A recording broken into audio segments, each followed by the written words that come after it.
Il y a en effet une courte majorité obtenue, on va dire, par l'ambiance actuelle, la méfiance même qui prévaut en Suisse et dans d'autres pays européens à l'endroit de la communauté musulmane.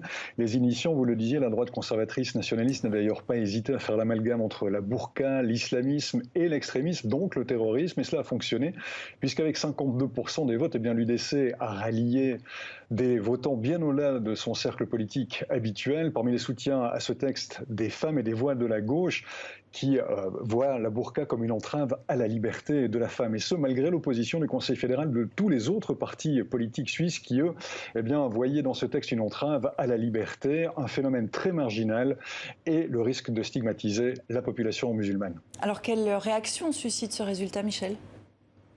Alors du côté des éditions, on se félicite bien sûr, arguant du fait qu'avec ce texte, on sauve d'une certaine manière, on met en avant les valeurs de la civilisation occidentale et les droits de la femme, et puis du côté des perdants, on se félicite par contre du petit score avec lequel cette victoire a été obtenue.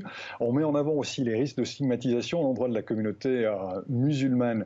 Et puis on met aussi en avant la possibilité d'un déficit d'image pour la Suisse, pays généralement vu comme tolérant à l'étranger. Enfin, il y a un véritable regret aujourd'hui, une véritable méfiance à l'endroit de cette privation de liberté individuelle. Le groupe politique des Jeunes Verts a d'ailleurs d'ores et déjà annoncé qu'il allait recourir devant les tribunaux pour lutter contre cette loi, jusqu'à la Cour européenne des droits de l'homme s'il le faut, estimant qu'elle était une atteinte à la liberté individuelle, confessionnelle et de pensée.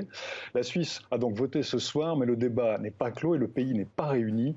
Mais en même temps, j'ai envie de vous dire, c'est précisément ce qui, historiquement, a toujours permis à l'Union démocratique du centre de capitaliser politiquement.